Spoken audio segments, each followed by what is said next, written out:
Alhamdulillah Rabbil Alamin wassalatu wassalamu ala rasulihil mursalin wa ala alihi wa sahabihi ajma'in. Sallallahu ta'ala fil Qur'anil azim wal furqanil majid qalimin al-ghayla wal afina 'anil nas wallahu yuhibbul muhsinin. Wa qala an-nabiy sallallahu alaihi wasallam a'malukum ummalukum aw kama qala alaihi salatu wassalam. Sadaqallahu maulana al-azim wa sadaqa rasuluhu an-nabiyyul karim wa nahnu ala dhalika min ash-shahidin wa ash-shakirin walhamdulillahi rabbil alamin. புகழ் அனைத்தும் அல்லாஹ் ஜல்ல ஷானஹு தஆலாவிற்கே உரித்தாகுக. எம்பெருமானார் ஸல்லல்லாஹு அலைஹி வஸல்லம் அவர்களின் மீதும் அவர்களை பின்பற்றிய உத்தம சத்திய சஹாபாக்கள், தாபிஈன்கள், தபா தாபிஈன்கள், சுஹதாக்கள், ஸாலிஹீன்கள், நாதாக்கள், நல்லவர்கள், குறிப்பாக நம் அனைவரின் மீதும் அல்லாஹ்வின் சாந்தியும் சமாதானமும் என்றென்றும் நிலவுக. அன்புக்கும் இறை நேசத்திற்கும் உரித்தான் அல்லாஹ்வின் நல்லடியார்களே, இன்றைக்கு சமூகத்திலே காணாமை என்பதும் அதிகரித்து வருகிற காலம். யாரும் யாரையும் கண்டுகொள்வதில்லை. அரசியல்வாதி தன்னுடைய பிரஜைகளை கண்டுகொள்வதில்லை. முதலாளி தொழிலாளிகளை கண்டுகொள்வதில்லை. ஆசிரியர்கள் மாணவர்களை கண்டுகொள்வதில்லை. பெற்றோர்கள் குழந்தைகளை கண்ணும் கருத்துமாக வளர்ப்பதில்லை. கணவன்மார்கள் மனைவிமார்களை மார்க்கம் சொன்ன முறைப்படி உருவாக்குவதில்லை. இப்படி கண்டுகொள்ளாமை என்பது இன்றைக்கு நிறைந்து வருகிறது. இது குறித்து மார்க்கம் என்ன சொல்கிறது என்பதை நாம் அலசுவதற்காக வேண்டிய இங்கே அமர்ந்திருக்கிறோம். அன்புக்குரியவர்களே, அல்லாஹ்வின் நல்லடியார்களே, அண்ணல் பெருமானாரின் காலத்தில் ஆட்சி முறை எப்படி இருந்தது, ஆட்சியாளர்கள் எப்படி இருக்க வேண்டும் என்று பெருமானார் விரும்பினார்கள். பைத்துல் மாலில் இருந்து ஒரு சிறிய பொருளை எடுப்பதை கூட பெருமானார் மிக பெரும் குற்றமாக, நரகத்திலே சேர்க்கிற அடையாளம் அதுதான் என்றார்கள். கர்கரா ரலியல்லாஹு தஆலா என்பவர்களுடைய வரலாறு, பெருமானாரோடு இருந்தவர், உறங்கியவர், உண்டு கழித்தவர், நாயகத்தின் மீது அளவு கடந்த அன்பு கொண்டவர். இவர் வஃபாத் ஆகிறார். எல்லோரும் இவர் சொர்க்கவாசி என்று எண்ணி இருக்கிற பொழுது பெருமானார் சொன்னார்கள் இவர் நரகவாசி என்றார்கள். இவர் நரகவாசி என்கிறார்கள் பெருமானார். நபித்தோழர்கள் எல்லாம் அவருடைய வீட்டை ஆய்வு செய்து பார்க்கிறார்கள். பைத்துல் மாலில் இருந்து, கனிமத் பொருளில் இருந்து, போரிலே வெற்றி கிடைத்த பொருள் பிரிக்கப்படுவதற்கு முன்னால் ஒரு போர்வையை எடுத்து வீட்டிலே வைத்திருந்தார். ஒரே ஒரு போர்வை.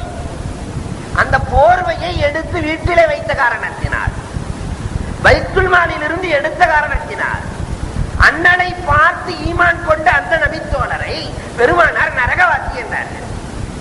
பைத்துல் மாலை தொட்டால் நரகத்திற்கு சொந்தக்காரன் என்று பெருமானார் சொல்லி காட்டுகிறார்கள். இன்றைக்கு சமுதாயத்தினுடைய பணங்கள் எங்கே இருக்கிறது என்பதை எண்ணி பார்க்க கடமைப்பட்டிருக்கிறோம்.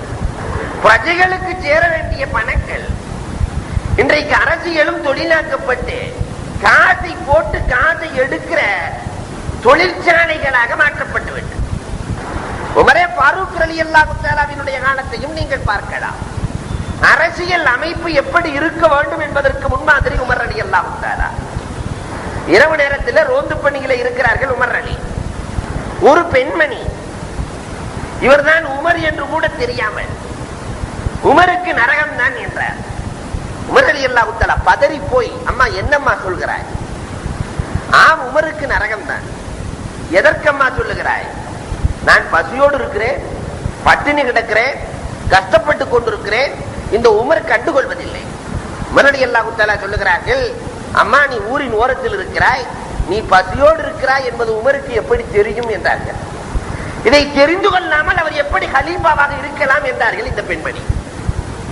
கவர்னர் என்றால், பொறுப்பாளி என்றால், ஊரில் இருக்கிற அத்தனை பேர்களையும் தெரிந்து வைத்திருப்பவன் தானே பொறுப்பாளி. இப்படி தெரிந்து வைத்திருக்காமல் எப்படி நீங்கள் ஹலீஃபாவாக ஆகலாம் என்று கேட்கிற பொழுது உமர் ரலியல்லாஹு தஆலாவினுடைய உள்ளத்தை உறுத்த ஆரம்பித்தார். அம்மா, நான் உமரிடத்திலே சொல்லி சில பொருட்களை வாங்கி வருகிறேன், உனக்கு தருகிறேன், உமரை மன்னிக்கிறாயா?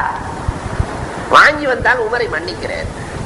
உமர் ரலியல்லாஹுவே பொருட்களை எடுத்து வருகிறார்கள். சுமந்து வந்து அந்த பெண்மணிக்கு தேவையான பொருளை கொடுத்தார்கள். அதற்கு பிறகு உமரே கேட்கிறார்கள், அம்மா உமரை நீ மன்னித்து விட்டாயா? தன்னை உமர் என்றே காட்டிக்கொள்ளவில்லை.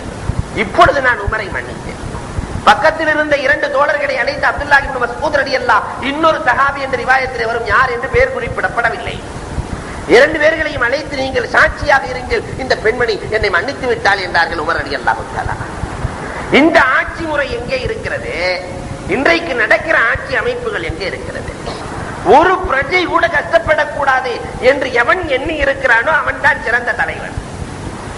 இன்றைக்கு மேல்மட்டம் என்றைக்காவது கீழ்மட்டத்தை பார்த்ததுண்டா, நினைத்ததுண்டா? 5 வருடங்களுக்கு ஒரு முறை ஓட்டு வாங்குவதற்காக வேண்டிய இந்த சமுதாயத்தை பயன்படுத்திக் கொண்டு வாழுகிற வாழ்க்கை தான் இன்றைக்கு அரசியலில் உண்டு. ஆனால் இஸ்லாமிய அரசியல் இதை சொல்லித் தரவில்லை. இன்னொரு வரலாறு ஹயாத்து சஹாபாவிலே அழகாக எழுதுவார்கள். அலி ரலியல்லாஹு தஆலாவினுடைய சகோதரன் உக்கைல் ரலியல்லாஹு தஆலா, இந்த உக்கைல் ரலியல்லாஹு தஆலா அலி ரலியல்லாஹு இடத்துல வந்து வறுமையாக இருக்கிறது, கஷ்டமாக இருக்கிறது, எனக்கு ஏதாவது பணம் கொடுத்தால் நன்றாக இருக்கும் என்று கேட்கிற பொழுது கலீஃபா அலி, நாட்டின் பிரதிநிதி, நாட்டினுடைய பொறுப்பாளர் அலி, கவர்னர் அலி, இந்த அலி ரலியல்லாஹு தஆலா என்கிட்ட காசு இல்லைன்னாங்க. இன்னைக்கு இருக்கிற எம்சி வீட்டுக்குள்ளேயே பல கோடி புரளுது. ஆனால் அன்றைக்கு அரபுலகத்திற்கே சொந்தக்கார அலியின் வீட்டிலே பணம் இல்லை. தம்பிகிட்ட சொல்றாங்க, என்னிடத்துல பணம் இல்லை, மாதம் புறக்கட்டும், எனக்கு சம்பளம் கிடைக்கும், அதிலிருந்து உனக்கு உதவுகிறேன் என்றார்கள் அலி ரலியல்லாஹு தஆலா. அதெல்லாம் முடியாது, எனக்கு இப்பொழுதே பணம் வேண்டும் என்று சகோதரர் கேட்கிறார். கசானாவினுடைய அரசாங்க சொத்தினுடைய சாவியை கையில கொடுத்து போய் திருடிக்கோன்னாங்க. உக்கைல் ரலியல்லாஹுவுக்கு கடுமையான கோபம். என்னை பார்த்து திருட சொல்கிறீரா? நான் திருடுவதா? என்னை திருடனாக்கி விட்டீரே என்கிற பொழுது அலி ரலியல்லாஹு தஆலா சொன்னார்கள், நீ திருடவில்லை என்றால் நான் திருட வேண்டியிருக்கும். உனக்கு பணம் கொடுக்க வேண்டுமானால் என்னிடத்தில் பணம் இல்லை, ஒன்று நீ திருட வேண்டும் அல்லது நான் திருட வேண்டும். ஒன்றும் பேசாமல் புறப்படுகிறார்கள் அலி ரலியல்லாஹு தஆலா. முஆவியா ரலியல்லாஹு இடத்திலே சென்று கேட்கிறார்கள், எனக்கு பொருளாதார பற்றாக்குறையாக இருக்கிறது, நீ எனக்கு உதவி செய்ய வேண்டும் என்று உமர் ரலியல்லாஹு முஆவியா ரலியல்லாஹு இடத்திலே சொல்லுகிற பொழுது முஆவியா ரலியல்லாஹு தஆலா 1 லட்சம் திர்ஹத்தை கொண்டு வந்து கொடுக்கிறார். 1 லட்சம் கொடுத்தாங்க. கொடுத்ததற்கு பிறகு ஒரு ஜுமா மேடையிலே முஆவியா ரலியல்லாஹு தஆலா சொல்லுகிறார்கள், உங்கள் சகோதரர் அலியை பற்றியும் சொல்ல வேண்டும், என்னை பற்றியும் சொல்ல வேண்டும். உக்கைல் ரலியல்லாஹு தஆலா எழுந்தார்கள், மெம்பரில் நின்று கொண்டு சொன்னார்கள், அலி ரலியல்லாஹு தஆலா தீனை பிடித்துக் கொண்டார்கள், துன்யாவை விட்டு விட்டார்கள். முஆவியா துன்யாவை பிடித்துக் கொண்டார்கள், தீனை விட்டு விட்டார்கள். எதற்காக மெம்பரில் ஏற்றினார்களோ அதற்கு மாற்றமாகவே பேசினார்கள். கடைசியிலே முஆவியா ரலியல்லாஹு தஆலா என்பவர்கள் கீழே இறங்கியதற்கு பிறகு, ஏன் என்னை வசைபாடி பேசினீர்கள், நான் என்ன உலகத்தையா தேர்ந்தெடுத்துக் கொண்டேன் என்கிற பொழுது அவர்கள் கொடுத்த 1 லட்சத்தையும் கொடுத்து விட்டு, நான் சோதிப்பதற்காகத்தான் இதை செய்தேன், என் சகோதரர் மார்க்கத்திலே சரியாக இருக்கிறாரா என்று பார்ப்பதற்காக நான் செய்தேன். உண்மையிலேயே அலி மார்க்கத்திலேயே இருக்கிறார், அவர் அரசாளுவதற்கு தகுதியானவர் என்றார்கள் உக்கைல் ரலியல்லாஹு தஆலா வரலாறுகள்.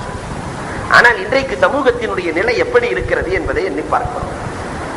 அரசியல் அமைப்பிலே அடிமட்டங்கள் பார்க்கப்படவில்லை. அடிமட்டங்களுக்கு கிடைக்க வேண்டிய சலுகைகள் இல்லை, அனைத்தும் தன் வீட்டுக்கு செல்கிறது. இதை சொல்லவில்லை இஸ்லாமிய அமைப்பு. இன்னொரு பக்கம் பார்க்கிறோம், முதலாளிகள் தொழிலாளிகளுக்கு செய்ய வேண்டிய கடமைகளையும் உரிமைகளையும் செய்திருக்கிறார்களா என்றால் இங்கேயும் நசுக்கப்படுவதை காணப்படும். முதலாளி தன் தொழிலாளியை எப்படி நடத்த வேண்டுமோ அந்த முறையில் நடத்தவில்லை. அப்துல் ரஹ்மான் இப்னு அவுஃப் ரலியல்லாஹு தஆலாவினுடைய வரலாறுகளை பார்க்கிறோம். முகடு முட்ட செல்வத்திற்கு சொந்தக்கார அப்துல் ரஹ்மான் இப்னு அவுஃப் ரலியல்லாஹு தஆலா தன்னிடத்திலே பணி செய்கிற வேலையாட்களின் வீடுகளுக்கு தானே சென்று என்ன தேவை இருக்கிறது என்று கேட்டு உதவுவார்களாம். தன்னிடத்திலே காதிமாக இருப்பவர்களுக்கு தானே வழியே சென்று தேடி போய் பிடித்து உங்களுக்கு என்ன தேவை என்று கேட்டு உதவிய காலம் இன்றைக்கு புரண்டோடி பணம் கொளித்துக் கொண்டே இருக்க வேண்டும். மற்றவர்கள் கஷ்டப்பட்டால் என்ன? ஒரு பெரிய நூல் ஆலையிலே 1000 பேர்கள் வேலை செய்கிறார் என்றார், வேலை செய்பவன் இவன் உழைத்துக் கொடுக்கிறான், அவன் சொகுசு காரிலே வலம் வருவதற்காக. ஆனால் இந்த உழைத்துக் கொடுக்கிற உழைப்பாளிகளின் ரத்தங்கள் உறிஞ்சப்படுகிறது.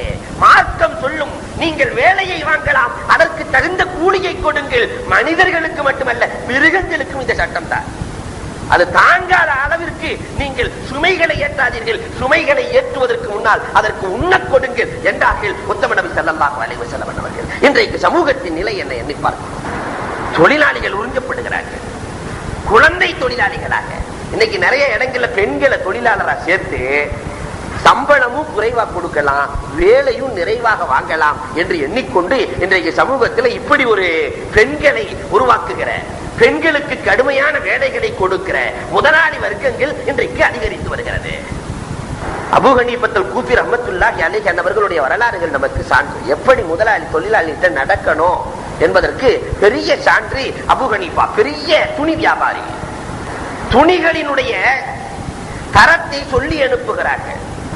இது டேமேஜ் ஆன துணி, இது நல்ல துணி, நல்ல துணிகளுக்கு விலை இவ்வளவு, கெட்ட துணிகளுக்கு விலை இவ்வளவு என்று சொல்லி அனுப்புகிறார்கள். ஆனால் எல்லா துணிகளையும் ஒரே விலைக்கு, நல்ல விலைக்கு விற்று பணத்தை கொண்டு வந்து முதலாளி இடத்திலே கொடுக்கிற பொழுது, நம்முடைய முதலாளிமார்கள்ட்ட அப்படி கொடுத்தா ரொம்ப சந்தோஷப்படுவோம். சபா, ஒண்ணுமில்லாதெல்லாம் காசாக்கிட்ட, அல்ஹம்துலில்லாஹ், நீதான் வேலைக்கு தகுதியானவர் என்று சொல்லுவோம். ஆனால் அபூ ஹனீஃபா ரஹ்மத்துல்லாஹி அலைஹி அவர்கள் சொன்னார்கள், ஏழைகளுடைய பணத்தை நீ அடித்து வந்திருக்கிறாய், குறைகளை சொல்லி விற்காமல் வந்திருக்கிறாய், அத்தனை பணத்தையும் தானம் செய்துவிடு என்றார்கள் அபூ ஹனீஃபா ரஹ்மத்துல்லாஹி அலைஹி அவர்கள். இந்த அமைப்பு முதலாளி தொழிலாளி அமைப்பிலே உண்டா? இன்றைக்கு சமூகத்திலே புகாரியிலே கூட ஒரு ஹதீஸ் இடம்பெறும். அபூ தர்தா ரலியல்லாஹு தஆலா தன்னுடைய அடிமையை அடித்துக் கொண்டிருக்கிறார்கள். நபிகள் பெருமானார் ஸல்லல்லாஹு அலைஹி வஸல்லம் அந்த வழியாக செல்கிறார்கள். எதற்கு அடிமையை அடிக்கிறீர்கள் என்று கேட்டார்கள். அதற்கு அபூ தர்தா சொன்னார்கள், என்ன நான் சொல்லுகிறேனோ அதற்கு மாற்றமாகவே செய்கிறார், பிறகு அடிக்காமல் என்ன செய்வது? நபிகள் கோமான் பெருமானார் ஸல்லல்லாஹு அலைஹி வஸல்லம் சொன்னார்கள், அது என்ன தவறு செய்திருக்கிறதோ அந்த அளவிற்கு அடிக்கிற உரிமை உனக்கு உண்டு, அதை விட அதிகமாக நீ அடித்து விட்டால் அதற்கு நரகத்தின் கடிவாளத்தால், நரகத்தின் சாட்டையால் உண்மை அடிக்கப்படும் என்றார்கள். தப்பு செய்த அளவிற்கு தண்டனை கொடுக்கலாம், அதை விட அதிகமாக தண்டனை கொடுத்தால் கண்டிப்பாக உனக்கு தீங்குண்டு என்கிற பொழுது இவருக்கு எப்படி தெரியும் தப்பு செஞ்ச அளவுக்கு கரெக்டா அடிச்சிருக்க மாட்டே? அதனால் அபூ தர்தா ரலியல்லாஹு தஆலா அடிப்பதை நிறுத்தி அடிமையையும் உரிமை விட்டார்கள். அடித்த அடிமையால் தனக்கு நரகம் ஏற்பட்டு விட்டால் என்ன செய்வது என்று அடிமையை உரிமை விட்டு அதற்கு பிறகு முடிவெடுத்தார்கள். அடிமைகள் என்ன உணவை உண்ணுகிறதோ அதைத்தான் இவர்கள் உண்பார்கள், அடிமைகள் எதை உடுத்துகிறதோ அதைத்தான் இவர்கள் உடுத்துவார்கள். இப்படி நடந்த காலம். தொழிலாளிகள் என்ன உண்ணுகிறார்களோ அந்த உணவை முதலாளிகள் உண்டதுண்டா? தொழிலாளிகள் என்ன உடுத்துகிறார்களோ அதை முதலாளிகள் உடுத்தியதுண்டா? மார்க்கம் வேர்வை ஆறுவதற்கு முன்பதாக கூலியை கொடு என்கிறது. இன்னைக்கு உழைப்பை உறிஞ்சிக் கொண்டு கூலியை கொடுக்க இவன் மறுக்கிறார். முதலாளிகளை பார்த்து அல்ல நீயும் நான் ஒண்ணுங்கிறான். என்னுடைய செல்வத்தை உனக்கு நான் வழங்கி இருக்கிறேன், நான் பார்த்த மாதிரி நட, நான் நன்மைகளை பார்ப்பேன், தீமைகளை கண்டுகொள்ள மாட்டேன். ஒரு நன்மைக்கு 10 நன்மை, 100 நன்மை, 700 நன்மை, 70,000 நன்மை என்று அல்லாஹ் பேசுவான். ஆனால் ஒரு தீமைக்கு ஒரு தீமை தான். நன்மையை நான் பார்ப்பேன், அதை வளர்ப்பேன், தீமைகளை கண்டுகொள்வதில்லை. முதலாளிகளே நீங்களும் இப்படித்தான் நடக்க வேண்டும். அவர் செய்கிற, தொழிலாளி செய்கிற நன்மைகளை மட்டும் பாருங்கள், தீமைகளை பெருக்காதீர்கள். இன்றைக்கு இருக்கிற முதலாளிமார்கள் நன்மைகளை பார்த்து கொஞ்சம் புகழ்ந்தா சம்பளம் அதிகமா கேட்டுவானேன்ட்டு தீமைகளை சொல்லி காட்டியே இவன் இன்னும் உரை செய்து விட்டான், இத்தனை நாட்களுக்கு முன்னால் இந்த தவறை செய்தாய் என்று சொல்லி காட்டுகிற வர்க்கங்கள் தான் இன்றைக்கு அதிகமாகி வருகிறது. அல்லாஹ்வின் தன்மை இருக்க வேண்டும் என்று அல்லாஹ் விரும்புகிறார். ஆனால் இன்றைக்கு நடைமுறை எப்படி இருக்கிறது? முதலாளி தொழிலாளிகளின் அமைப்பு. இன்னொரு பக்கம் பார்த்தால் ஆசிரியர்கள் இன்றைக்கு மாணவர்களை கண்டுகொள்வதில்லை. ஆசிரியர்கள் மாணவர்களை உருவாக்கக்கூடியவர்கள். ஆனால் இன்றைக்கு ஆசிரியர் மாணவருடைய உறவை எடுத்து பார்த்தால் எப்படி இருக்கிறது? அண்ணல் பெருமானாரின் காலத்திலே ஆசிரியர் மாணவர் உறவை நீங்கள் பார்ப்பீர்களே, ஆனால் உம்மு சுலைம் ரலியல்லாஹு தஆலா அனஸ் ரலியல்லாஹுவை கொண்டு வந்து ரசூலுல்லாஹ்வினுடைய கரத்திலே கொடுத்து சிறந்த ஆசானை தேர்வு செய்து கொடுத்தார்கள். 10 ஆண்டு காலம் அனஸ் ரலியல்லாஹு தஆலா மாணவியிடத்திலே கல்வியை பயிலுகிறார்கள். 10 ஆண்டுகளில் ஆசிரியர் மாணவர் உறவை பற்றி எழுதுகிற பொழுது எழுதுவார்கள், ஒரு முறை கூட என் ஆசான் என்னை பார்த்து ஏன் இவ்வாறு செய்தாய் என்று கேட்டதில்லை என்றால் அந்த ஆசிரியர் எப்படி நடந்திருப்பார்? ஏன் இதை உடைத்தாய்? ஒரு முறை கொண்டு வந்து பாத்திரத்தை உடைச்சிடறாங்க. ஆயிஷா ரலியல்லாஹு வீட்டுல இருந்து ரசூலுல்லாஹ்க்கு பாத்திரம் கொடுத்து அனுப்புறாங்க. பாத்திரத்தை அனுப்புறதுல உடைச்சிட்டு ரசூலுல்லாஹ் என்ன சொல்லுவார்களோ தெரியவில்லையே என்று பதறி போய் வருகிற பொழுது கண்மணி நாயகம் அதை பற்றியே கண்டுகொள்ளவில்லை. ஏதோ பாத்திரத்தை கொடுக்காததை போன்றும் உடைக்காததை போன்றும் ஒன்றுமே தெரியாமல் பெருமானார் இருக்கிறார்கள். அனஸ் ரலியல்லாஹு வழியே சென்று கேட்கிறார்கள், நாயகமே நான் பாத்திரத்தை போட்டு உடைத்து விட்டு நீங்கள் ஏசுவீர்கள் பேசுவீர்கள் என்று எண்ணி இருந்தேன் நாயகமே என்கிற பொழுது பெருமானார் ஸல்லல்லாஹு அலைஹி வஸல்லம் அவர்கள் சொன்னார்கள், நான் உயர்ந்தவனாகவே நினைக்கப்படுகிறேன், உயர்ந்தவனாகவே கணிக்கப்படுகிறேன், உயர்ந்தவனாகவே இருக்க விரும்புகிறேன் என்றார்கள் நபிகள் கோமான் பெருமானார் ஸல்லல்லாஹு அலைஹி வஸல்லம் அவர்கள்.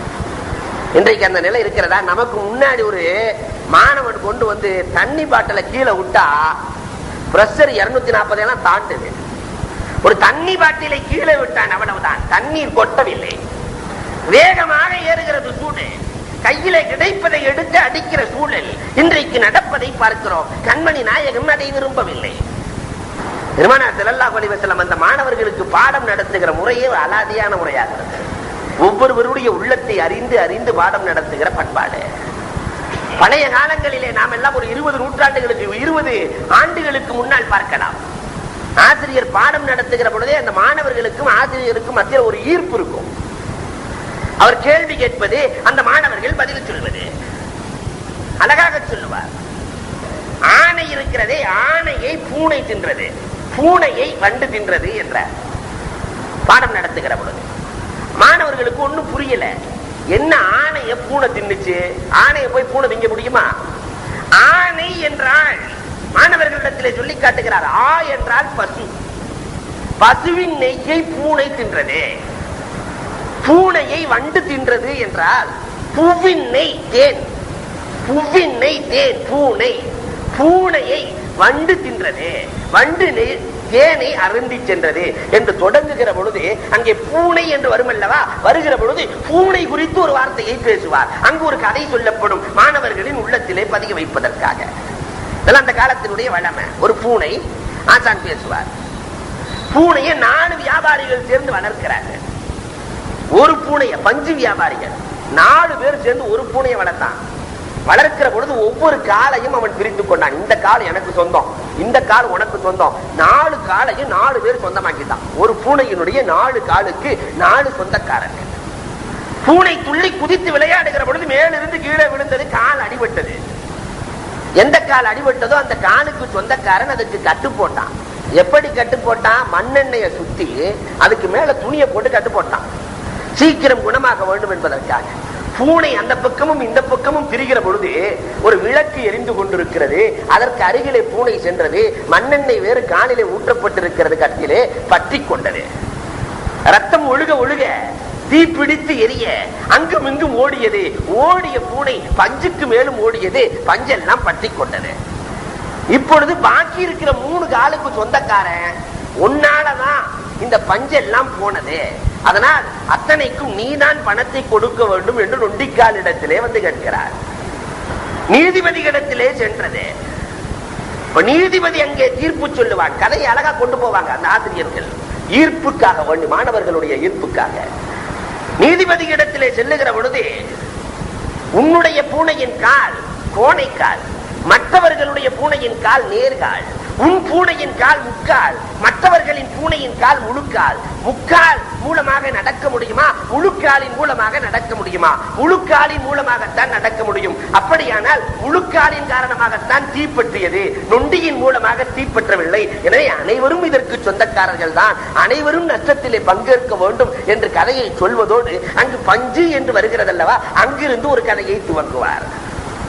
100 ரூபாய்க்கு பஞ்சு வாங்கி 150 ரூபாய்க்கு விற்றால் லாபமா நஷ்டமா என்று மாணவரிடத்திலே கேட்கிற பொழுது 100க்கு பஞ்சு வாங்கி 150க்கு விற்றால் கண்டிப்பாக லாபம் தானே. ஆசிரியர் சொல்லுவார், இல்லை இல்லை நஷ்டம். 100 ரூபாய்க்கு பஞ்சு வாங்கி 100 அந்த பஞ்சை 150 ரூபாய்க்கு விற்றால் நான் லாபமா நஷ்டமா என்று கேட்டேன். 100க்கு பஞ்சு வாங்கி அதை 100 துணியா 150க்கு விற்றால் நஷ்டம் தானே என்று ஆசிரியர் சொல்லிவிட்டு அதிலே வருகிற 50ஐ எடுத்து பிடிப்பார். 50 கோழிகள் 600 முட்டைகள் இட்டது. ஒரு கோழி எத்தனை முட்டை இட்டது என்று தொடங்குவார். ஒரு கோழி எத்தனை முட்டை இட்டது? அப்பொழுது மாணவர்கள் சொல்லுவார்கள், 50 கோழிகள் 600 முட்டை என்று சொன்னார். ஒரு கோழி 12 முட்டை இட்டது என்கிற பொழுது தப்பு. ஒரு கோழி ஒரு முட்டை தான் இட்டது. காரணம் என்ன தெரியுமா? 500 கோழி 600, 100லே அரை, 600 50, 50 கோழிகள் 50 முட்டை இட்டது என்று ஆசிரியர் விளக்குவார். இப்படி மாணவர்களை ஈர்த்து விளக்கிய காலம் ஒன்று இருந்தது. இன்றைக்கு பள்ளி அறைகளிலே மாணவர்களும் தூங்குகிற, ஆசிரியர்களும் தூங்குகிற காலம் வந்து விட்டது. நீங்க நடத்துங்க சார், நீங்க ஓட்டுநர், நாங்க தூங்குனர். பள்ளியில நீங்கள் பாடத்தை ஓட்டக்கூடிய ஓட்டுநர். அவருக்கே புரியாதுங்கிறத அவன் கண்ணியமா சொல்றான். சார் நீங்க ஓட்டுனர், நீங்க தான் கவனமா பார்த்து ஓட்டணும். பின்னாடி இருக்கிற நாங்கெல்லாம் உறங்குனர், உறங்கிக் கொண்டுதான் இருப்போம் என்று இன்றைக்கு சமூகத்தினுடைய சூழல் நடந்து கொண்டிருப்பதை பார்க்கிறோம். ஆனால் பெருமானார் ஸல்லல்லாஹு அலைஹி வஸல்லம் ஒரு ஆசிரியர் எப்படி இருக்க வேண்டும் தெரியுமா? அவரிடத்திலே இல்மும் இருக்க வேண்டும், அமலும் இருக்க வேண்டும், இஹ்லாஸும் இருக்க வேண்டும். இந்த மூன்றும் சேர்ந்து இருக்கிற ஆசான் தான் சிறந்த ஆசான் என்று பெருமானார் பேசுவார்கள். உமர் ரலியல்லாஹு தஆலா ஆசானாக இருந்தார்களே, மூன்றும் சேர்ந்து இருந்தது. இல்மும் இருந்தது உமரிடத்திலே, அமலும் இருந்தது, இஹ்லாஸும் இருந்தது. இதனால் பஞ்சபூதங்கள் உமருக்கு கட்டுப்பட்டது. ஜில்சலா நிலநடுக்கம் ஏற்படுகிறது பொழுது தன்னுடைய வாளை எடுத்து பூமியிலே அடித்தார்கள். பூமியை நடுங்காதே என்றார்கள். பூமி நின்றதாக வரலாறுகள் சொல்லும். அதற்கு காரணம் பஞ்சபூதங்களும் அவர்களுக்கு கட்டுப்பட்டது. இல்ம், அமல், இஹ்லாஸ் இருந்தது. இன்றைக்கு வெறும் கல்வியை மட்டும் வைத்துக் கொண்டு ஒரு மனிதன் சமுதாயத்தை திருத்த முடியுமா என்றால் முடியாது. பஞ்சபூதங்கள் இவனுக்கு கட்டுப்படுமா என்றால் படாது. இல்மும் வேண்டும், அமலும் வேண்டும், இஹ்லாஸும் வேண்டும். இந்த மூன்றும் நிறைந்தவர்கள் தான் ஆசானாக இருப்பதற்கு தகுதியானவர்கள் என்றார்கள் கண்மணி நாயகம் ஸல்லல்லாஹு அலைஹி வஸல்லம். இன்னொரு பக்கம் பார்த்தா பெற்றோர் குழந்தைகளின் உறவு. பெற்றோர்கள் குழந்தைகளை இன்றைக்கு கண்டுகொள்வதில்லை. எத்தனை பெற்றோர்கள் 2 பேர் வேலைக்கு போற இடங்கள்ல எல்லாம் பார்த்தா அந்த புள்ள படுற பாடு கடுமையான பாடாக இருக்கு. அன்பு அந்த குழந்தைக்கு உகட்டப்பட வேண்டும். அன்பில்லாமல் வீட்டிலே குழந்தைகள் தவிக்கிறார்கள். இவன் கணவனை பார்த்தால் பொருள் பொருள் என்று வெளியே திரிய ஆரம்பித்து விடுகிறான். அந்த குழந்தைகள் அன்புக்கு வழி இல்லாமல் அரக்கர்களாக மாறுகிற சூழல் இன்றைக்கு சமூகத்திலே அதிகரித்து வருகிறது. குழந்தையின் மீது அன்பை காட்ட வேண்டும், முத்தங்களை கொடுக்க வேண்டும். காயல்பட்டணத்திலே நடந்த வரலாறை ஒன்று நீங்கள் பத்திரிகையிலே படித்திருக்கலாம். ஒரு அம்மா டிவி பார்த்துட்டு இருக்கிறாங்க. டிவியினுடைய மோகம், பையனுக்கு ஹத்தனா பண்ணி போட்டிருக்கிறாங்க. பையனுக்கு ஹத்தனா, பூனை ரத்த வாசத்தை முகர்ந்து சின்ன பையன், பிறந்த பையன். அந்த ஏரியாக்கள்ல எல்லாம் பிறந்த ஒரு 7-8 நாட்களிலே கத்தனா பண்ணிடுவாங்க. பிறந்த பையனுக்கு கத்தனா செய்து வைக்கப்படுகிறது. பூனை மோப்பம் பிடித்து அந்த சிறுவனுடைய ஆணுறுப்பை தின்று அந்த சிறுவனை பிணமாக மாற்றுகிறது. ஆனாலும் இதையெல்லாம் கண்டுகொள்ளாமல் அந்த தாய் டிவியிலேயே மூழ்கி போயிருக்கிறார். ஒரு குழந்தையை வளர்க்கிற முறை இன்றைக்கு சமூகத்தில் இப்படித்தான் இருக்கிறது. ஒரு குழந்தை அழுகிற பொழுது டிவிக்கு இந்த தாயும் தந்தையும் முக்கியத்துவம் கொடுக்கிறார்களா அல்லது அந்த குழந்தைக்கு முக்கியத்துவம் கொடுக்கிறார்களா என்றால் இந்த டிவிக்கே முக்கியத்துவம் அதிகமாக கொடுப்பதை பார்க்கிறோம். அழுகிற குழந்தையை ஆட்டுவதற்கு அவர்களுக்கு மனம் இல்லை. இந்த காட்சி முடிந்ததற்கு பிறகு போய் ஆட்டலாம், மீண்டும் இந்த காட்சி வராது என்று சொல்லுகிற தாய்மார்கள் இன்றைக்கு ஏராளம் அதிகம் விட்டார்கள். எனவே பெற்றோர்கள் குழந்தைகளின் மீது அக்கறை கொள்வது இன்றைக்கு சமூகத்திலே குறைந்து விட்டது. இன்னொரு பக்கம் பார்த்தால் கணவன் மனைவியை கண்டுகொள்வதில்லை. கணவன் மனைவியை கண்டுகொள்ளாத காலம் அதிகரித்து வருகிறது. பரதாவோடு போகணும்னு சொல்லக்கூடிய கணவன்மார்கள் எத்தனை பேர்கள் வெளியில சொல்லக்கூடியவர்கள் இருக்கிறோம். தன்னுடைய நண்பன் வருகிற பொழுது நண்பனை முன்னால் வந்து வரவேற்க வேண்டும் என்று நினைக்கிற கணவன்மார்கள் அதிகம் உண்டு சமூகத்திலே. ஈயாக்கும் வஸ்ஸுகூர், நபிகள் பெருமானார் ஸல்லல்லாஹு அலைஹி வஸல்லம் கடுமையாக கண்டித்தார்கள். ஈயாக்கும் வஸ்ஸுகூர், உங்களை நான் எச்சரிக்கிறேன், அந்நிய ஆடவர்களுக்கு முன்னால் நிற்பதை விட்டும் என்றார்கள் நபிகள் பெருமானார் ஸல்லல்லாஹு அலைஹி வஸல்லம். இன்றைக்கு பெண்மணிகள் கண்டிப்பாக வந்து நண்பர்களை வரவேற்க வேண்டும் என்ற சூழல் அதிகரித்து வருகிறது. இது மார்க்கம் சொல்லுகிற முறை அல்ல. கணவனுடைய அனுமதி இல்லாமல் இன்றைக்கு தெருக்களிலே, சந்தைகளிலே, கடை வீதிகளிலே பெண்கள் சுற்றுகிற சூழலும் அதிகரித்து வருகிறது. முதல்ல ஒரு காலத்துல வெளியே போறதுக்கெல்லாம் அனுமதி கேட்டு போன காலம் எல்லாம் கடையேறி போய் இன்றைக்கு கடை வீதிக்கெல்லாம் அனுமதி கேட்க வேண்டுமா என்று சொல்லுகிற சூழல் அதிகரித்து வருகிறது. கணவனுடைய அனுமதி இல்லாமல் ஒரு பெண்மணி வீட்டை விட்டு வெளியேறினால் அவனை சைத்தான் பின்தொடர்கிறான் என்றார்கள் நபிகள் பெருமானார் ஸல்லல்லாஹு அலைஹி வஸல்லம். அதே நேரத்தில் ஒரு கணவன் விட்டுக் கொடுப்பதோடு அங்கே கண்டிக்கவும் வேண்டும் என்கிறது மார்க்கம். கண்டுக்காமே விட சொல்லல மார்க்கம். விட்டுக் கொடுக்க வேண்டும், அதே நேரத்திலே கண்டிக்க வேண்டும். பெருமானார் ஸல்லல்லாஹு அலைஹி வஸல்லம் கண்டித்த வரலாறுகள் ஏராளம் உண்டு. நாயகம் ஸல்லல்லாஹு அலைஹி வஸல்லம் விட்டுக் கொடுத்த வரலாறுகளும் உண்டு. அதே நேரத்தில் தவறுகள் என்று வருகிற பொழுது பெருமானார் ஸல்லல்லாஹு அலைஹி வஸல்லம் கண்டிக்க தவற மாட்டார்கள். ஆயிஷா ரலியல்லாஹு தஆலாவினுடைய வரலாறுகளை பார்க்கிறோம். நபிகள் பெருமானார் ஸல்லல்லாஹு அலைஹி வஸல்லம் அவர்கள் மற்ற தோழிகளோடு சகஜமாக பேசிக் கொண்டிருக்கிறார்கள். சத்தமா பேசிட்டு இருக்காங்க. உமர் ரலியல்லாஹு தஆலா வருகிறார்கள், கதவை தட்டுகிறார்கள். பெருமானார் ஸல்லல்லாஹு அலைஹி வஸல்லம் இல்லை என்று நினைத்துக் கொண்டார்கள். கதவை தட்டி நாயகம் உள்ளே இருக்கிறார்களா என்று கேட்கிற பொழுது சொன்னார்கள் இருக்கிறார்கள் என்று. உமர் ரலியல்லாஹு உள்ள போன உடனே நிசப்தமாக இருக்கிறது, யாருமே பேசல, நிசப்தமாக இருக்கிறது. உமர் ரலியல்லாஹு காலரை தூக்கிட்டு ரசூலுல்லாஹ்ட்ட சொன்னாங்க, நாயகமே நீங்கள் இருக்கிற பொழுது பேசிய இந்த பெண்மணிகள் நான் வந்த உடனே எப்படி அமைதி ஆயிட்டாங்க பாத்தீங்களா என்கிற பொழுது பெருமானார் ஒன்னும் பேசல, உங்க மகள்கிட்டயே கேட்டுக்கங்க. மகளும் ரசூலின் மனைவி. மகளை அழைச்சு அஸ்ஸார் ரலியல்லாஹு அழைச்சு நான் வந்தவுடன் அமைதியானீர்களே அதற்கு என்ன காரணம் என்று கேட்கிற பொழுது அண்ணல் பெருமானார் ஒரு மனிதர், நீங்கள் முரடர், அதனால் நாங்கள் அமைதியானோம். பெருமானார் விட்டுக் கொடுப்பார்கள். அதே நேரத்தில் பெருமானார் கண்டிக்கவும் தவறியதில்லை. ஒரு தவறு நடக்கிறது என்றால் உடனே கண்டிப்பார்கள். வருஷத்துக்கு ஒருக்கா தான் பெருமானார் காசு தருவாங்க அவங்களுக்கு. அவர்களுடைய வருஷ செலவை கொடுப்பார்கள். எல்லா மனைவி ஒண்ணு சேர்ந்து அங்க ஒரு ஸ்ட்ரைக் நடத்துறாங்க. ரசூலுல்லாஹ்ட்ட அதிகமா காசு கேட்கணும். இவர்கள் ரகசியமாக உள்ளத்திலே நினைத்தால் கூட அது வகையாக பெருமானாருக்கு இறங்கிவிடும். இதை பற்றி உணராத அந்த 11 பெண்களும் 9 பெண்கள் ஒன்று சேர்ந்து ரகசிய ஆலோசனை கூட்டம் நடத்தி நாம் அதிகமாக கேட்க வேண்டும் என்று எண்ணுகிறார்கள். நபிகள் பெருமானாரிடத்தில் கேட்கிற பொழுது சரி சரி நான் தர்றேன், அல்லது யாரு சொத்தையாவது புடிங்க உங்களுக்கு தர்றேன் என்றெல்லாம் பெருமானார் சொல்லவில்லை. நீங்கள் வருடத்திற்கு ஒரு முறை அதிகமான செலவை கேட்கிறீர்களா, அல்லாஹ்வுக்கும் ரசூலுக்கும் பிடித்தமில்லாத முறையிலே நீங்கள் நடக்க விரும்புகிறீர்களா? கிளம்பிட்டாங்க.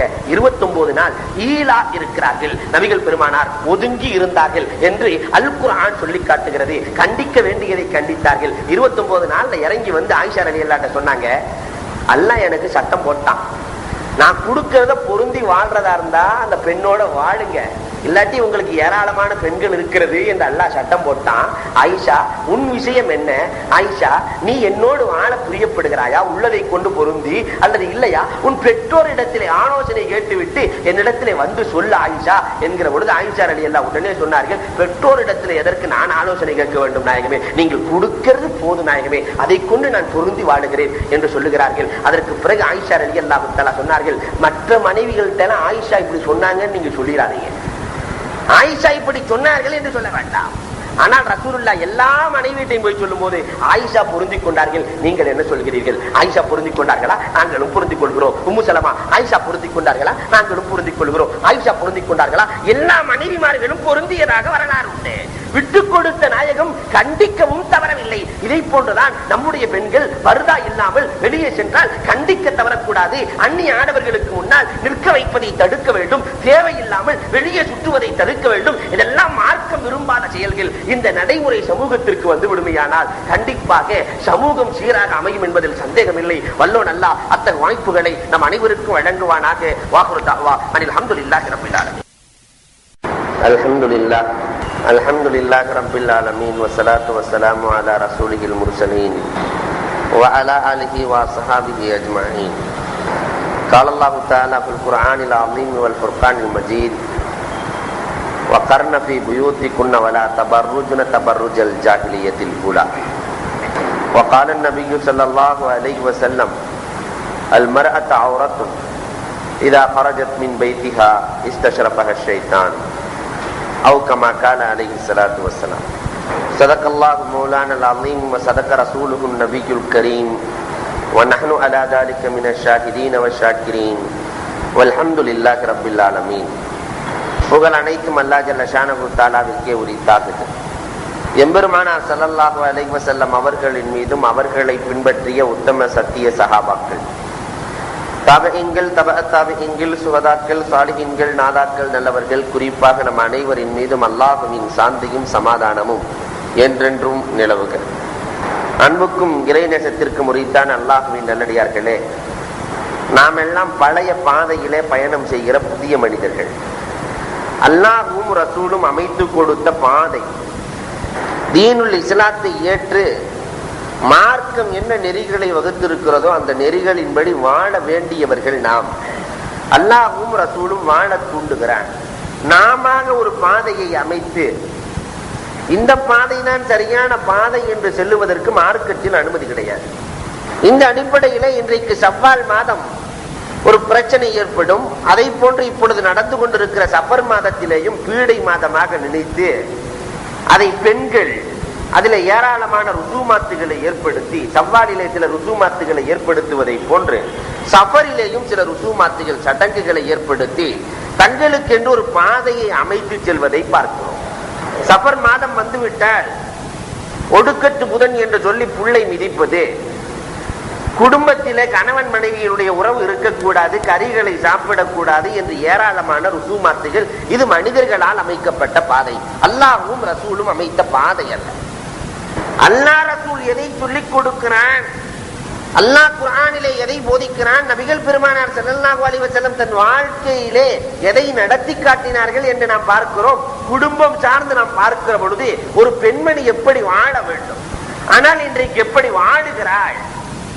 கணவன்மார்கள் கண்டிப்பாக இஸ்லாமிய வரலாறுகளை, சஹாபாக்களின் வரலாறுகளை, தாபிஈன்களின் வரலாறுகளை, அந்த பெண்மணிகள் வாழ்ந்த வாழ்க்கையை இன்றைக்கு நிறைய நூல் வடிவத்திலே வந்திருக்கிறது, அதை நம்முடைய பெண்களுக்கு கொடுத்து ருசூமாத்துகளில் இருந்து, விதாத்துகளில் இருந்து காப்பது நமது கடமை. இஸ்லாமிய வரலாறுகளிலே பார்க்கிறோம், ஸைனப் பின்த் அபீ முஆவியா நபிகள் பெருமானார் ஸல்லல்லாஹு அலைஹி வஸல்லம் ஈது பெருநாள் என்று உபதேசம் நிகழ்த்துகிறார்கள். பெண்களே அதிகமாக தான தர்மம் செய்யுங்கள் என்று உபதேசம் நடத்திவிட்டு பெருமானார் சென்று விடுகிறார்கள். ஸைனப் ரலியல்லாஹு தஆலா அன்ஹா பெருமானாரிடத்திலே வருகிறார்கள். பெருமானார் உறங்கிக் கொண்டிருக்கிறார்கள். வாயிலே பிலால் ரலியல்லாஹு நின்று கொண்டிருக்கிறார்கள். சென்ற ஸைனப் ரலியல்லாஹு தஆலா நாயகத்திடத்திலே நான் சில கேள்விகள் கேட்க வேண்டும், பெருமானார் ஸல்லல்லாஹு அலைஹி வஸல்லம் இடத்திலே நான் செல்வதற்கு அனுமதி வேண்டும் என்று கேட்கிற பொழுது பிலால் ரலியல்லாஹு தஆலா பெருமானார் இடத்திலே சென்று சொல்லுகிறார்கள், ஸைனப் வந்திருக்கிறார்கள், உங்களிடத்திலே ஏதோ கேள்வி கேட்க வேண்டுமா? பெருமானார் ஐயு ஸயானி பிஹாதிஹி, எந்த ஸைனப் என்று கேட்டார். எந்த ஸைனப் வந்திருக்கிறார்கள்? நிறைய ஸைனப்கள் இருக்கிறார்கள். ரசூலுடைய மனைவியிலே ஒரு மனைவி ஸைனப், ஆனால் அப்துல்லாஹ் இப்னு மஸ்ஊத் ரலியல்லாஹு தஆலாவினுடைய மனைவி ஸைனப் தான் சென்றிருக்கிறார்கள். அதனால் பிலால் ரலியல்லாஹு தஆலா சொன்னார்கள், நாயகமே வந்திருக்கிற ஸைனப் அப்துல்லாஹ் இப்னு மஸ்ஊத் ரலியல்லாஹுவினுடைய மனைவி. பெருமானாரிடத்திலே சென்ற பெண்மணி கேட்கிறார்கள், தான தர்மம் செய்ய சொன்னீர்கள் நாயகமே, என் இடத்திலே பொருட்கள் உண்டு, என் கணவர் கஷ்டப்பட்டுக் கொண்டிருக்கிறார் நாயகமே, தொழிலுக்காக என் கணவர் தொல்லைப்பட்டுக் கொண்டிருக்கிறார் நாயகமே, நான் அந்த சதக்காவை, அடுத்தவர்களுக்கு கொடுக்கிற தானங்களை என் கணவருக்கு கொடுக்கட்டுமா என்று கேட்கிற பொழுது பெருமானார் ஸல்லல்லாஹு அலைஹி வஸல்லம் சொன்ன வார்த்தை, லக்கி அஜ்ரான், உனக்கு 2 கூலி இருக்கிறது. ஒன்று தர்மத்தினுடைய கூலி, மற்றொன்று கராபத், சொந்தத்தினுடைய கூலி. நீ மற்றவர்களுக்கு கொடுத்தால் உனக்கு ஒரு கூலி கிடைக்கும், அதே நேரத்தில் உன்னுடைய கணவனுக்கு கொடுத்தால் 2 கூலி கிடைக்கும். பெருமானார் ஸல்லல்லாஹு அலைஹி வஸல்லம் ஒரு பெரிய சித்தாந்தத்தை இந்த வரலாற்றின் மூலமாக நிகழ்த்தி காட்டுகிறார்கள். இன்றைக்கு நடைமுறை நம்முடைய பெண்களிடத்தில் எப்படி இருக்கிறது? இவர் சம்பாதித்து 50 பவுன் 100 பவுன் வாங்கி கொடுத்து கடைசி காலத்திலே இவர் கஷ்டப்பட்டுக் கொண்டிருக்கிற பொழுது, தொழிலுக்கு முடியாத நிலை ஏற்படுகிற பொழுது 1 பவுன் வாங்க முடியுமா? நீங்கள் கஷ்டப்படுகிறீர்கள், மனமு வந்து நான் என் நகையை கொடுக்கிறேன். அடகு வைப்பது மார்க்கத்தில் கூடாது, விற்று நீங்கள் தொழிலை பெருக்குங்கள் என்று சொல்லக்கூடிய பெண்மணிகள் எத்தனை பேர்கள் நம்மிலே உண்டு எண்ணி பார்க்க வேண்டும். கணவன் எத்தனை கஷ்டப்பட்டாலும் பரவாயில்லை, தனக்கு நகை சேர்ந்து கொண்டே இருக்க வேண்டும். தேவையில்லாத ருசூமாத்துகளையும் சடங்குகளையும் கணவனுடைய தலையிலே திணித்து அவனை போண்டியாக்க வேண்டும் என்று கிளம்பி இருக்கிற பெண்மணிகள் எத்தனை உண்டு. லிஸ்ட் பெருசா போட்டுருவாங்க. ஒரு கல்யாணம் வந்துருச்சுன்னு சொன்ன, கல்யாணம் என்பது ஆடம்பரமே இல்லாமல் நடத்தப்பட வேண்டிய ஒன்று. லிஸ்ட் போட்டுருவாங்க.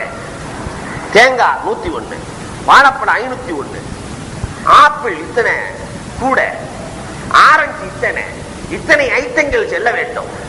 அதுல ஒன்று குறைந்தாலும் பிரச்சனை. இதெல்லாம் எந்த சரியத்திலே உண்டு? இவர்களாக அமைத்த பாதைகள் இது. இந்த பாதைகளை அல்லாஹ் விரும்புவதில்லை, ரசூலும் விரும்புவதில்லை. இதனால் ஆண்களுக்கு எத்தனை சங்கடங்கள் ஏற்படுகிறது. சிரமப்படுகிற ஆண் கடன் வாங்க வேண்டிய சூழ்நிலை, வட்டிக்கு செல்ல வேண்டிய சூழலுக்கு இன்றைக்கு தள்ளப்படுகிறார்கள். காரணம் அதற்கு இந்த பெண்கள் கொடுக்கிற ருசூமாத்துகளுக்கு கொடுக்கிற முக்கியத்துவம் தான். அந்த பெண் கணவனுக்கு எப்படி உதவினாள் என்பதை எண்ணி பார்க்கிறோம். இஸ்லாமிய வரலாற்றிலே இப்படியும் சில பெண்மணிகள் உண்டு. உம்மு மஅபத் போன்ற உயர்குலத்து பெண்மணிகள், உயர்ந்த எண்ணம் கொண்ட பெண்மணிகள். இந்த எண்ணங்கள் உம்மு மஅபத் போன்ற எண்ணங்கள் வர வேண்டும். நபிகள் பெருமானார் ஸல்லல்லாஹு அலைஹி வஸல்லம் மக்காவிலிருந்து மதீனாவிற்கு செல்லுகிற பொழுது 4 பேர்கள் செல்லுகிறார்கள். நாயகம் அபூபக்கர் ரலியல்லாஹு தஆலா பெருமானாருக்கும் அபூபக்கருக்கும் பணி செய்வதற்காக ஒரு அடிமை, வழிகாட்டுவதற்கு ஒருவர். 4 பேர்கள். பெருமானாருக்கு கடுமையான பசி. ஏதாவது குடில் தெரிகிறதா, அங்கே விருந்தினராக தங்கலாம் என்று பெருமானார் ஸல்லல்லாஹு அலைஹி வஸல்லம் சொல்லுவார்கள். அபூபக்கர் ரலியல்லாஹு தஆலா தேடி செல்கிறார்கள். ஒரு குடில் தெரிகிறது. அந்த குடிலுக்கு வெளியிலே ஒரு பெண்மணி, உம்மு மஅபத் என்ற பெண்மணி அமர்ந்திருக்கிறார்கள். பெருமானார் ஸல்லல்லாஹு அலைஹி வஸல்லத்துடைய அன்பு தோழர் அபூபக்கர் ரலியல்லாஹு தஆலா செல்லுகிறார்கள். அம்மா, நாங்கள் 4 பேர்கள் பசியோடு இருக்கிறோம், எங்களுக்கு புசிப்பதற்கு ஏதாவது இருக்கிறதா என்கிற பொழுது கையை விரித்தார்கள் உம்மு மஅபத். இல்லை. பாலாவது கிடைக்குமா? உம்மு மஅபத் சொன்ன வார்த்தைகள் இதுதான். ஒரு ஆடு இருக்கிறது, இந்த ஆடு ஆணை அண்டாத ஆடு, ஆணோடு சேராத ஆடு பால் கொடுக்காது. அபூபக்கர் ரலியல்லாஹு தஆலா சொல்லுவார்கள், இல்லை, ஒரு மனிதர், ஆச்சரியமான மனிதர் எங்களிடத்தில் இருக்கிறார், ஒரு நபி வந்திருக்கிறார், அவர் கை வைத்தால் பால் கிடைக்கும். அப்படியா என்றான். அந்த அம்மா ஆட்டை கொண்டு வந்து நிறுத்த நபிகள் பெருமானார் ஸல்லல்லாஹு அலைஹி வஸல்லம் பாலை கறப்பார்கள். பெருமானாரினுடைய கரம் படும், பால் சுரக்கும், தானும் குடிக்கிறார்கள், குடும்பத்தார்களுக்கும் கொடுக்கிறார்கள். 2வது முறையும் பால் கறக்கப்படுகிறது, குடிக்கிறார்கள், கொடுத்தார்கள். அதற்கு பிறகு அந்த பெண்மணி இந்த அதிசயத்தை கண்டு அந்த ஆட்டை அறுத்து 4 பேர்களுக்கு விருது படைக்கிறார்கள். புகாரி ஷரீஃபில் இடம்பெற்றிருக்கக்கூடிய ஹதீஸ், அந்த பெண்மணி நாயகத்தை வர்ணித்தார்கள். அவர்கள் வர்ணித்ததை போன்று யாரும் பெருமானாரை வர்ணிக்கவில்லை. அலி ரலியல்லாஹு தஆலா சொல்லுவார்கள், உம்மு மஅபதை போன்று வர்ணிக்காததற்கு காரணம், உம்மு மஅபதுக்கு கற்பனை திறன் அதிகம் உண்டு. கற்பனை திறன் பெண்களுக்கு இயற்கையாகவே அதிகம். அந்த கற்பனைகளில் எல்லாம் பொய் கலந்திருக்கும். ஆனால் உம்மு மஅபதினுடைய கற்பனை பொய் கலக்காத கற்பனை.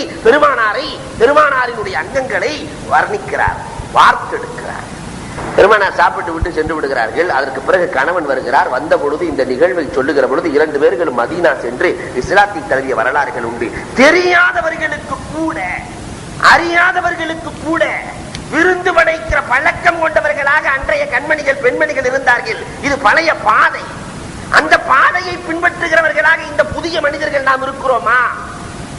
இன்றைக்கு வீட்டுக்கு விருந்தாளி வர்றாங்கன்னு தெரிஞ்சாவே கூட்டிட்டு போயிடுறாங்க. வெக்கேஷன் வருகிறது என்றால் நம்ம வீட்டுக்கு வந்துருவாங்க, இவர்கள் வேறு வீட்டுக்கு செல்ல வேண்டும் என்று எண்ணுகிறார்கள்.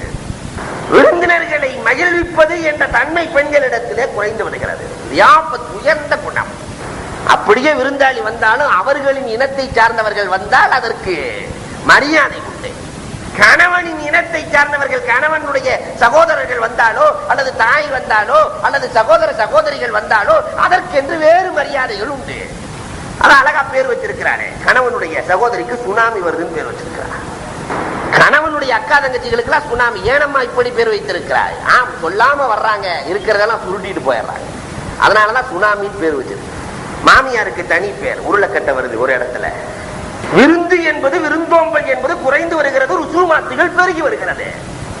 எது தேவையோ அது இல்லாமல் போய்விட்டது. அந்த பெண்மணிகளுடைய வரலாறு பாடமாக புகுத்தப்பட வேண்டும் நம்முடைய வீடுகளில். கணவன் சொன்னால் உடனே கட்டுப்படுகிற பெண்கள் அன்றைக்கு இருந்தார்கள். அதுதான் பழைய பாதை. கணவன் சொன்னால் கட்டுப்படுவார்கள். என்ற வசனம் இறங்குகிறது. அல்லாஹ்வுக்கு அழகிய கடன் கொடுப்பவர்கள் யார் என்று அல்லாஹ் கேட்கிறார். இந்த வசனம் இடங்கிய உடனே அபூ தஹ்தா ரலியல்லாஹு தஆலா, நாயகமே அல்லாஹ் கடன் வாங்குவானா என்று கேட்கிறார்கள். அல்லாஹ்வுக்கு அழகிய கடன் கொடுக்க அல்லாஹ் சொல்லுகிறான், அல்லாஹ் கடன் வாங்குவானா நாயகமே என்று கேட்கிற பொழுது, இங்கே நீங்கள் தான தர்மம் செய்தால் அதை அங்கே அல்லாஹ் நிறைவாக கொடுப்பான். இதைத்தான் இறைவன் சொல்லுகிறான்.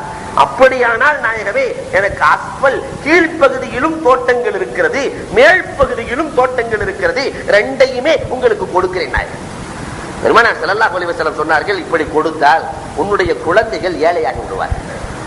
மார்க்கத்துக்காக அனைத்தையும் கொடுக்க தயாரானார்கள். அதனால் ஏதாவது ஒன்றை மார்க்கத்துக்காக கொடு என்றார்கள் பெருமானார் ஸல்லல்லாஹு அலைஹி வஸல்லம். நாயகமே, உங்கள் விருப்பம் எது தேவையோ அதை எடுத்துக் கொள்ளுங்கள். உங்கள் விருப்பம் எது தேவையோ அதை எடுத்துக் கொள்ளுங்கள். பெருமானார் ஸல்லல்லாஹு அலைஹி வஸல்லம், கீழ்ப்பகுதியை நீ கொடுத்து விடு, மேல் பகுதியை உன் குடும்பத்திற்காக வைத்துக்கொள். சரி என்று சொன்ன அபூ தஹ்தா ரலியல்லாஹு கீழ்ப்பகுதியிலே குடும்பத்தார்கள், மனைவி மக்கள் இருக்கிறார்கள். மனைவி மக்களிடத்திலே சென்று சொன்னார்கள், நாயகத்திடத்திலே இந்த ஆயத் இறங்கியதற்கு பிறகு நான் 2யும் கொடுத்தேன், பெருமானார் வேண்டாம், கீழ்ப்பகுதி மட்டும் போதும் என்று சொன்னார்கள். உன்னுடைய அபிப்பிராயம் என்ன என்கிற பொழுது ஒன்றும் மனைவி பேசவில்லை. துணிமணிகளை எடுத்துக்கொண்டு குழந்தைகளை அழைத்துக் கொண்டு புறப்படுகிறார்கள். ஒரு வார்த்தை, கணவனுடைய வார்த்தை கட்டுப்பட்டு நடக்கிற சூழல் அன்றைக்கு இருந்தது. இன்றைக்கு கணவன் சொன்னால் கட்டுப்படுகிற சூழல் இருக்கிறதா? எல்லா மனைவிகளும் தான் சொல்வதற்கு கணவன் கட்டுப்பட வேண்டும் என்று நினைக்கிறாளே தவிர கணவனுக்கு நாம் கட்டுப்பட வேண்டும் என்ற சூழல் இல்லாமல் சென்று கொண்டிருக்கிறது. இன்றைக்கு ஆர்டர் போடுவது யார் என்றால் பெண்ணாகத்தான். அதை வாங்கிட்டு வாங்க, வாங்கிட்டு வாங்க. மறுவார்த்தை பேசினால் பிரச்சனை தான். இதுவா இது இவர்களாக போட்டுக் கொண்ட பாதை, அல்லாஹ்வும் ரசூலும் போட்ட பாதை அல்ல. இந்த விஷயத்தை கேள்விப்பட்ட கண்மணி நாயகம் ஸல்லல்லாஹு அலைஹி வஸல்லம் அவர்கள் சொன்னார்கள், அபூ தஹதாவுக்கும் உம்மு தஹதாவுக்கும் அல்லாஹ் சொர்க்கத்திலே 1000 மரங்கள் நிறைந்த தோப்பை அல்லாஹ் தயார் செய்து வைத்து விட்டான் என்றார்கள். தயாராகி 1400 ஆண்டுகளுக்கு முன்பதாகவே தயாராகிவிட்டது என்றால் காரணம் கணவனுக்கு அவர்கள் எப்படி கட்டுப்பட்டு நடந்தார்கள், மார்க்கத்துக்கு கட்டுப்பட்டு வாழ்ந்தார்கள். இன்றைக்கு அந்த நிலை இருக்கிறதா? யாராவது ஒருத்தர் இப்படி தன்னுடைய சொத்துல ஒரு சொத்தை பள்ளிவாசலுக்கு எழுதி வச்சுட்டு மனைவிட்ட போய், அம்மா இந்த வீட்டை பள்ளிவாசலுக்கு எழுதி வச்சுட்டு புறப்படு, அடுத்த வீட்டுக்கு போலான்னு சொன்னா என்ன நடக்கும்? எண்ணி பார்க்க வேண்டும். அவர்கள் எப்படி வாழ்ந்தார்கள், உருவாக்கங்கள் எப்படி இருந்தது.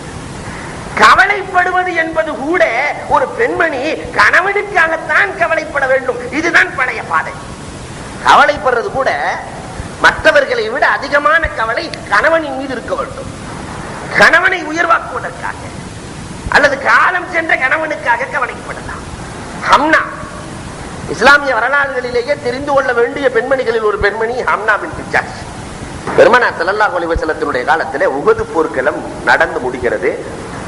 உஹது போர்க்களத்தில் நிறைய பேர் ஷஹீதாக்கப்பட்டார்கள். அந்த பெண்மணியை அழைத்து பெருமானார் சொன்னார்கள், யஹ்தஸிபி யா ஹம்னா, ஹம்னாவே நான் சொல்லுகிற விஷயங்களை கேட்டு நீ பொறுமையாக இருப்பாயா என்று கேட்டார்கள். பெருமானார் ஸல்லல்லாஹு அலைஹி வஸல்லம், நாயகமே என்ன சொல்ல போகிறீர்கள்? பொறுமையாக இருக்கிறேன் நாயகமே என்கிற பொழுது, உங்களுடைய ஹால் மாமு ஹம்ஸா ரலியல்லாஹு தஆலா ஷஹீதாக்கப்பட்டு விட்டார்கள். அந்த பெண்மணி கலங்கவில்லை. மாமு இறந்ததற்காக கலங்கவில்லை. இன்னா லில்லாஹி வ இன்னா இலைஹி ராஜிஊன் கஃபரல்லாஹு லஹு வ ஹனீஅன் லஹுல் ஜன்னah. யா அல்லாஹ் அவருடைய பாவங்களை மன்னிப்பாயாக, சொர்க்கத்தை கொண்டவர்களுக்கு சுப செய்தி சொல்வாயாக. அடுத்து பெருமானார் ஸல்லல்லாஹு அலைஹி வஸல்லம் சொன்னார்கள், ஹம்னா இன்னொரு விஷயத்தை சொல்ல போகிறேன், நீ பொறுமையாக இருப்பாயா? என்ன நாயகமே சொல்ல போகிறீர்கள், சொல்லுங்க. உன் சகோதரரும் இதிலே ஷஹீதாக்கப்பட்டு விட்டார். கலங்கவில்லை ஹம்னா. இன்னா லில்லாஹி வ இன்னா இலைஹி ராஜிஊன் கஃபரல்லாஹு லஹு வ ஹனீஅன் லஹுல் ஜன்னah. அடுத்து பெருமானார் ஸல்லல்லாஹு அலைஹி வஸல்லம் சொல்லுகிறார்கள், ஹம்னா யஹ்தஸிபி, நான் சொல்ல போகிற இந்த விஷயத்தை கேட்டு நீ பொறுமையாக இருப்பாயா? என்ன நாயகமே சொல்ல போகிறீர்கள்? உங்கள் கணவர் முஸ்அப் இப்னு உமைர் ரலியல்லாஹு தஆலா அவர்கள் ஷஹீதாக்கப்பட்டு விட்டார்கள் என்று சொல்லுகிற பொழுது அண்ணா அழுது விடுகிறார்கள், தேம்பி தேம்பி அழுகிறார்கள். நாயகம் கேட்டார்கள், என்ன அம்னா, 2 பேர்களுக்கும் இல்லாத கவலை உனக்கு வந்திருக்கிறதே என்று கேட்கிற பொழுது அம்னா சொன்ன வார்த்தைகள் பெருமானாரினுடைய உள்ளத்தை பூரிப்படைய வைத்தது. நான் என்னுடைய கணவருடைய கஷ்ட நஷ்டத்தில் தான் பங்கு கொள்ள வேண்டும். இறைவன் அதற்காக வேண்டித்தான் இறந்து விட்டால் 4 மாதம் 10 நாள் கவலைப்பட சொல்லி இத்தாவை ஏற்படுத்தி இருக்கிறான் நாயகமே. வேறு யாருக்கும் மாமுக்கு கவலைப்பட சொல்லி, மாமு மூத்தா போயிட்டா இத்தனை நாள் இத்தா இருங்கன்னு சொல்லல, சகோதரர் மூத்தாயிட்டக்கா இத்தா இருங்கன்னு சொல்லல, தந்தை மூத்தானால் இத்தா சொல்லவில்லை. ஆனால் கணவருக்கு இத்தா சொல்லி இருக்கிறான். என் குழந்தைகள் எத்தீமாகி விட்டார்கள் நாயகமே, இன்றைக்கு எத்தீமாகி விட்டார்கள், நான் விதவையாகி விட்டேன் நாயகமே, அழாமல் எப்படி இருக்க முடியும்? பெருமானார் இப்பொழுது சொன்னார்கள், யாருக்குமே இல்லாத உரிமை ஒரு மனைவிக்கு கணவனுடைய புறத்திலிருந்து இருக்கிறது. இந்த பெண்மணி சரியாகவே செய்தாள். ஆனால் இன்றைக்கு நிலைமை எப்படி இருக்கிறது? இத்தாவுடைய நிலைமையே தெரியாத சமூகம் நம்முடைய சமூகம். கணவன் மூத்தா போயிருப்பாரு, 40 நாள் கூட இத்தா இருக்க மாட்டாங்க. இந்த அம்மா எந்திரிச்சு போயிடும். கணவருடைய வீட்டில் இத்தா இருக்க வேண்டும், வேற வழி இல்லைன்னு சொன்னா அவங்களுடைய சொந்தங்கள்ல போய் இத்தா இருக்கலாம். ஆனால் இன்றைக்கு இத்தா என்றால் என்னவென்றே தெரியாமல் 40 நாள், பெரிய இத்தாவா சின்ன இத்தாவா, இப்படி ஒரு கேள்வி. இத்தாவுல என்ன பெரிய இத்தா, என்ன சின்ன இத்தா, எந்த இத்தா இருக்க வேண்டும்? சின்ன இத்தாண்டா 40 நாள், பெரிய இத்தாண்டா 2 மாசமா.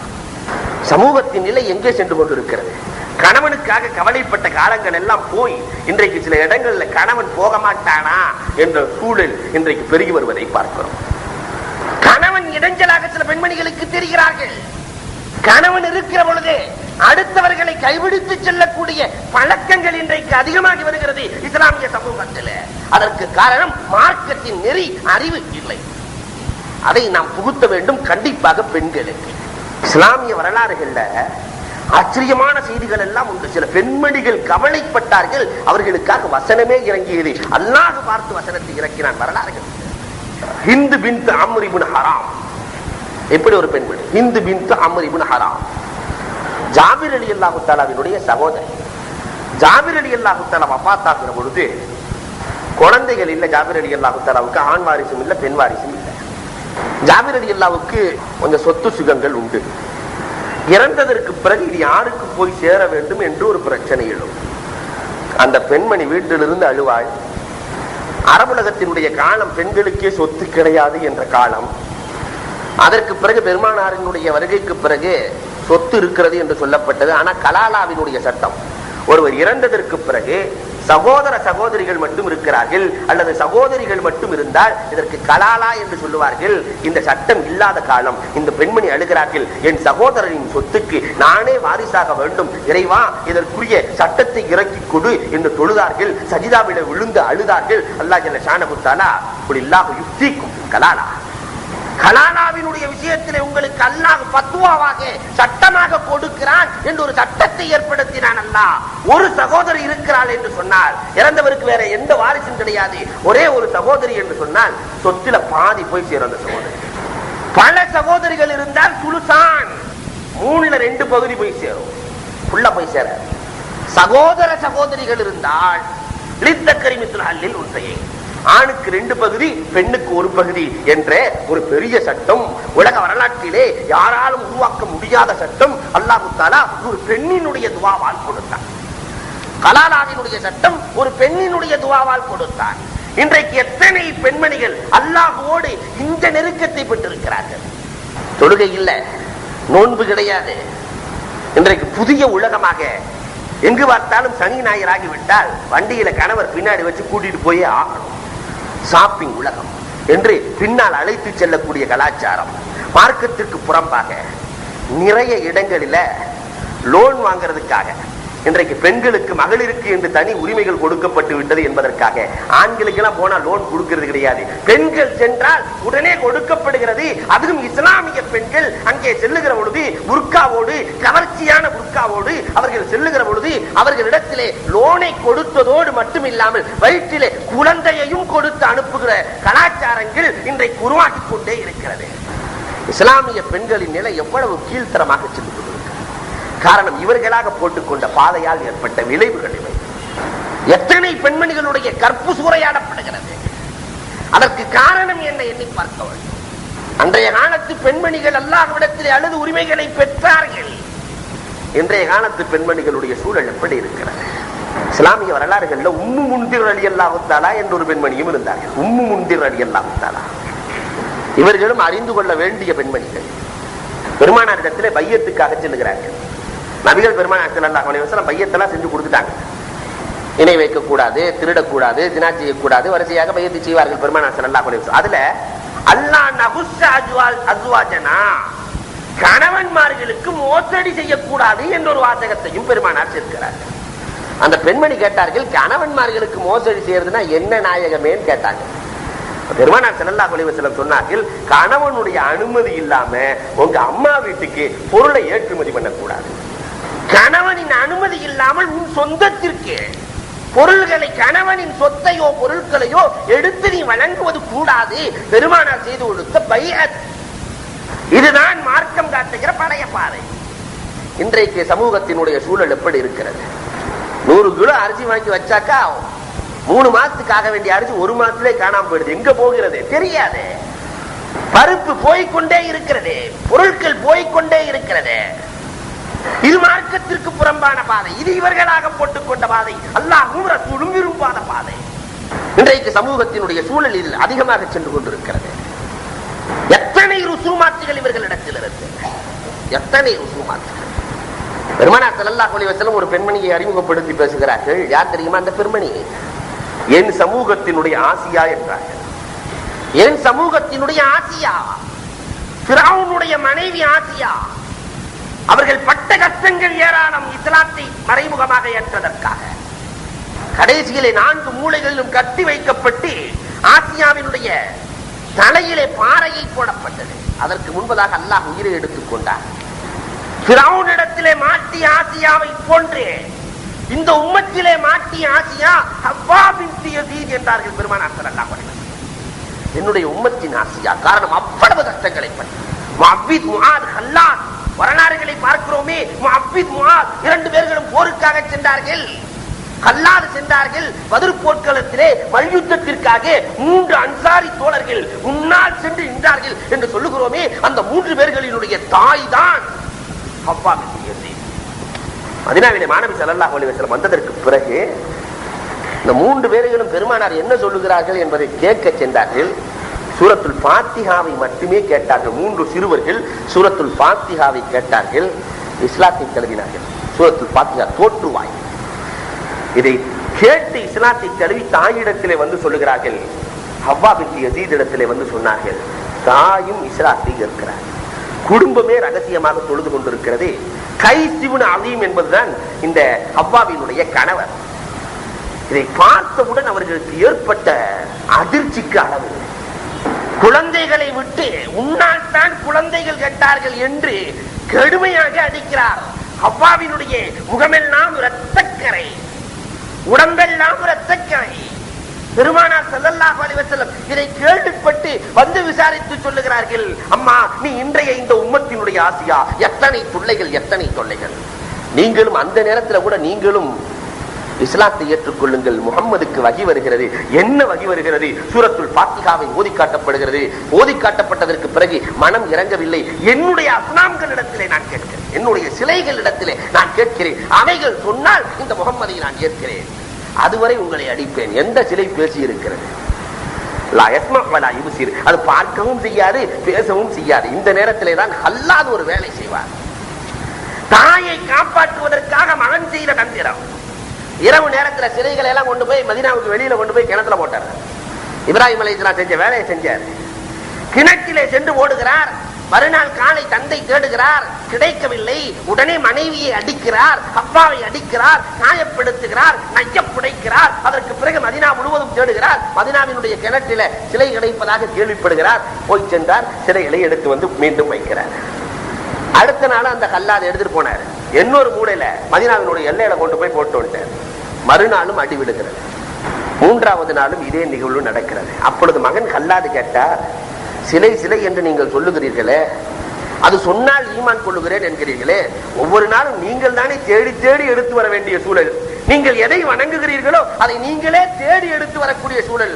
யாராவது எடுத்திருந்தால் யார் எடுத்தார் என்று சொல்லலாம் அல்லவா? அல்லது கொண்டு போய் வைத்ததற்கு பிறகு இத்தனை காலமாக வணங்குகிற அந்த சிலைகள் உங்களுடைய வீடுகளை தேடி வந்து விடலாம் அல்லவா? நாம் வளர்க்கிற நாய் கூட்டங்கள் கூட நன்றி முகமாக நாம் எங்கு சென்று விட்டாலும் வீடு தேடி வந்து விடுகிறதே, ஆனால் இவைகள் வரவில்லையே, இதை போய் ஈமான் கொள்ளுகிறீர்களே என்று அந்த மகன் சொன்ன காரணத்தினால் அல்லாஹ் ஹிதாயத்தை கொடுத்தான். அவரும் இஸ்லாத்தை தழுவினார் என்ற வரலாறுகளை பார்க்கிறோம். இஸ்லாத்திற்காக கடும் கஷ்டப்பட்டார்கள். அந்த பழைய பாதையில் நடக்க வேண்டும் உறுதியோடு கஷ்டப்பட்டார்கள். ஆனால் இன்றைக்கு இருக்கிற பெண்மணிகளுடைய சூழல் அல்லாஹ் பாதுகாக்க வேண்டும். சமீபத்தில் 30 பெண்கள் சர்ச்சுக்கு சென்றதாக வரலாறு. சேலத்தில் 30 பெண்கள் சர்ச்சுக்கு சென்றிருக்கிறார். அங்கே கொடுக்கிற உணவுக்காக, அங்கே கொடுக்கிற ரொட்டி துண்டுகளுக்காக ஈமானை கொடுத்து விட்டு வந்த பெண்மணிகள் அல்லவா நம்முடைய பெண்மணிகளாக இருக்கிறார். எத்தனை இடங்கள்ல கோயில்களுக்கு செல்லக்கூடிய பெண்மணிகள் நம்மில உண்டு. ஒருக்காவை கழட்டி கக்கத்துல வச்சுட்டு அவன் சொல்லுவதை கேட்கிற கணவனை வசப்படுத்த வேண்டும் என்பதற்காக இன்றைக்கு நிறைய பெண்மணிகளுடைய நிலை இது. கணவனை வசப்படுத்த வேண்டும் என்பதற்காக மாந்திரீக சாமியார்களிடத்தில் செல்லக்கூடிய பெண்மணிகள், இஸ்லாமிய பெண்மணிகள் அதிகம் உண்டு. எங்கே சென்றது நம்முடைய கலாச்சாரம்? அத்தனையும் அனாச்சாரத்தில் அல்லவா சென்று கொண்டிருக்கிறது. இஸ்லாமியர்கள் கவலைப்பட்டதுண்டா? நாம் கவலைப்பட்டிருக்கிறோமா நம்முடைய பெண்மணிகள் இப்படி செல்லுகிறார்கள் என்று? மார்க்கம் சொன்ன அந்த பாதையிலே நடந்து நம்முடைய பெண்கள் இஸ்லாமிய முறையிலே வாழ்ந்த அந்த பெண்கள், சஹாபிய பெண்கள், தாபிஈன்களுடைய வரலாறு புத்தகங்கள் இன்றைக்கு தமிழ் வடிவத்தில் ஏராளம் வந்துவிட்டது. நம்முடைய பெண்களுக்கு கொடுத்து இதுதான் நேரிய பாதை என்ற பாதைகளை காட்டுவது ஒவ்வொரு ஆணின் மீதும் கட்டாய கடமை. அந்த வேலையை செய்யுங்கள். நம்முடைய பெண்களை பாதுகாத்து அனாச்சாரத்தில் இருந்து பெண்களை காக்கிற பொறுப்பு நம்மை சார்ந்தது. வல்லோன் அல்லாஹ் அத்தகைய வாய்ப்பை நம் அனைவருக்கும் வழங்குவானாக. வாஹ்ரு தஅவா அனில் ஹம்துலில்லாஹி ரப்பில் ஆலமீன்.